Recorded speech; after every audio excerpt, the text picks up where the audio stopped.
Bonjour Graham. Bonjour. Ravi de vous retrouver pour ce nouvel entretien qui va concerner votre futur concert d'hiver, les 14 et 15 janvier 2023, dans la chapelle du Carmel à Pontoise. Alors cette année, vous avez choisi un programme ibérique qui met notamment à l'honneur le compositeur Francisco Valls. Qui est Francisco Valls? Francisco Valls est un compositeur qui était très important, surtout à Barcelone, où il a passé la plupart de sa carrière, même si on n'est pas sûr qu'il est né, il est peut-être né à Valencia. Mais il passe toute sa carrière, il est nommé déjà à 18 ans maestro à Girona, qui est juste à côté. Et puis, quelques années après, il est nommé maestro à la cathédrale de Barcelone. Il y a des petites complications avec sa relation avec la cathédrale. À un certain moment, il est mis dehors, ensuite il revient, ensuite on ne sait pas s'il a pris sa retraite ou pas. Mais la plupart de ses œuvres étaient dans la bibliothèque. À un certain moment, juste après sa mort, on a calculé, on a fait le compte, on a trouvé 636 œuvres de Valls dans la bibliothèque de la cathédrale de Barcelone. Donc c'est vraiment son centre comme un compositeur catalan.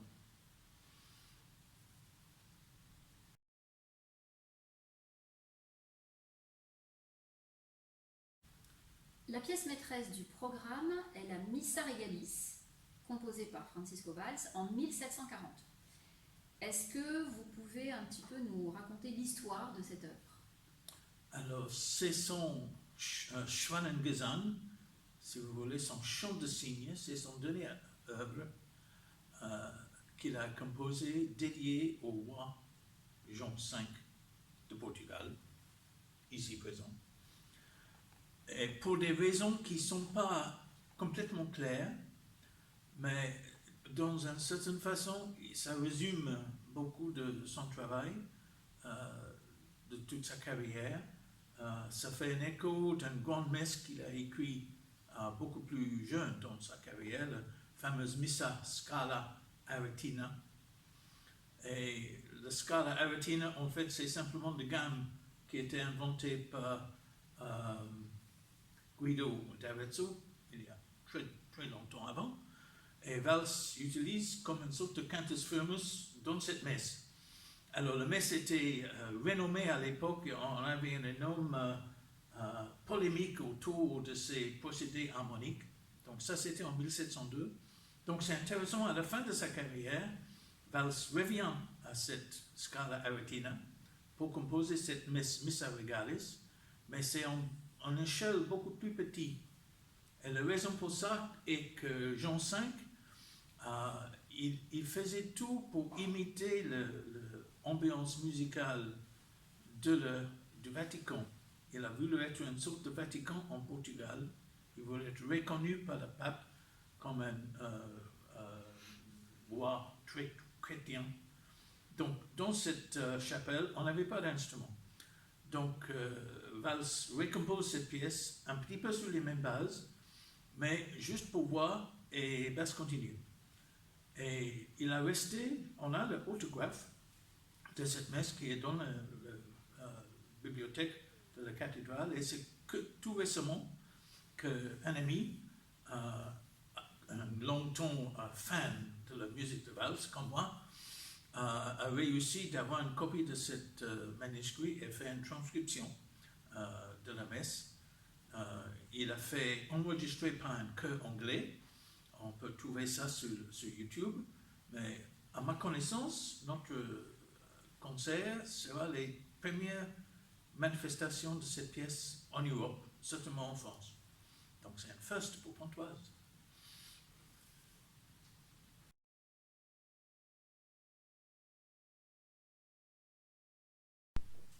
Donc c'est très intéressant.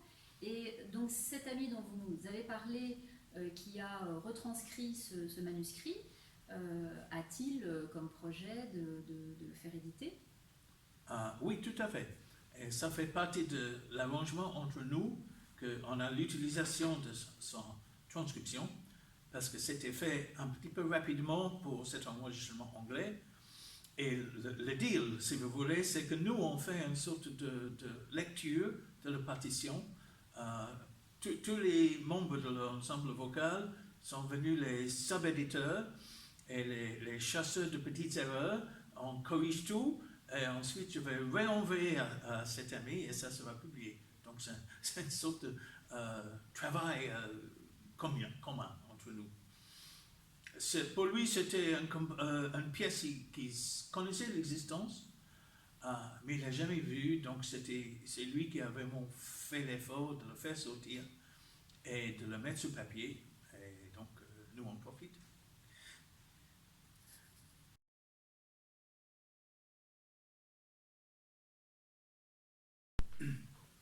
Graham, vous nous avez dit qu'à la chapelle Sixtine, il n'y avait pas d'instrument. Donc, est-ce que cela veut dire que pour votre concert de janvier, l'ensemble vocal va chanter a cappella? Dans ce programme, non. On fait des concerts a cappella, mais pas celui-là. Le Vatican avait 3 chœurs. Le chœur de la chapelle Sixtine était toujours a cappella, mais les chœurs de la basilique Saint-Pierre et la cathédrale Saint-Jean-Latran avaient des instruments. Donc on va avoir les instruments de continuo. Ça c'était admis dans la chapelle royale portugaise.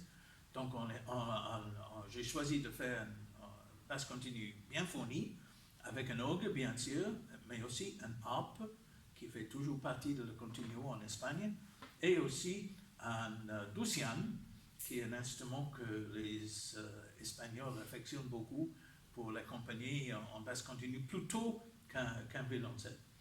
Ça donne une couleur très particulière.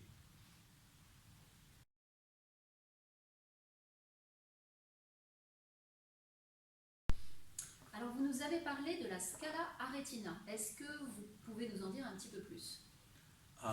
Bref, en bref, extrême bref, Guido d'Arezzo, au XIe siècle, était le premier d'un peu trouver une façon de mettre sur papier les vraies notes et pas juste les indications de différence de hauteur de notes. Pour ça, il a inventé une sorte de gamme qui est effectivement les 6 premières notes d'une gamme de Do majeur, Do, Ré, Mi, Fa, Sol, La. Dans ces messes-là, c'est transposé un ton au-dessus, mais ça vient au même. Ré, Mi, Fa dièse, Sol, La, Si. Et ça s'appelle la gamme de Guido d'Arezzo, qui s'appelle aussi la Scala Aretina. Donc, le grande messe avec beaucoup d'instruments est basé dessus, et cette messe qu'on va chanter, le Missa Regalis, est aussi basée sur cette même gamme, avec des variations. Parfois, il interpose des tierces dans la gamme qui monte, comme ça monte un petit peu comme les dans le Si, et parfois les 4. Donc, c'est un peu compliqué d'expliquer, mais ils mettent même un dessin de tout ça sous la couverture de son œuvre pour qu'on comprenne qu'est-ce qu'il fait.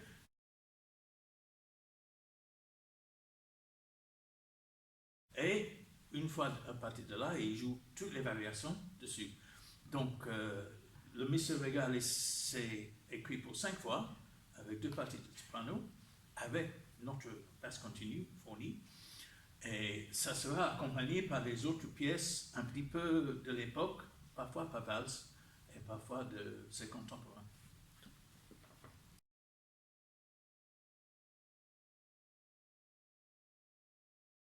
Donc cette messe sera accompagnée d'autres œuvres des contemporains de Valls.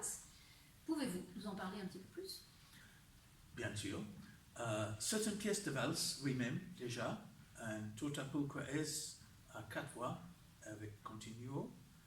Une grandiose pièce à 12 voix en 3 chœurs, avec lequel on va terminer le concert, aussi de valse. Et au milieu de la messe, il y a aussi un motet de valse au Sacrum Convivium, parce que c'était la pratique en Espagne, et aussi dans le Vatican d'ailleurs, à l'époque, de ne pas chanter le Benedictus et mettre au lieu de ça un motet pour l'élévation. Donc j'ai trouvé un Au Sacrum Convivium à double chœur de valse dans la même tonalité que la messe. Donc c'est ça qu'on va chanter après le Sanctus. Ensuite, il y a une pièce de Jean Serreros, un autre compositeur un tout petit peu plus intérieur de valse à double chœur. Un très belle pièce qu'on a souvent fait dans le passé, un Salve Regina de Diogo Dias Melgash, qui était compositeur portugais, c'est un petit peu plus. Et pour finir, le compositeur préféré du père de Jean V, Jean IV, qui s'appelait Rebello, un Panis Angelicus à 7 voix. Donc, tous ces pièces pour voix accompagnées de basse continue.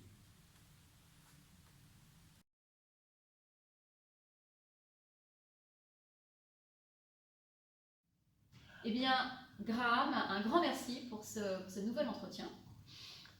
De rien, très content d'être là, toujours. Un dernier petit mot pour souligner le fait que cette messe de valse aura sa première interprétation, à ma connaissance, en France. Je trouve que c'est beau de se rappeler la phrase que Valls met sur son manuscrit à la fin de la première page pour montrer que c'est son dernière œuvre. Il a écrit Sic sesinit propre septuagenarius signus, ce qui veut dire ainsi chante le signe presque septuagénaire. Dernière pièce de Francesco Valls, aux Chapelles de Carmel.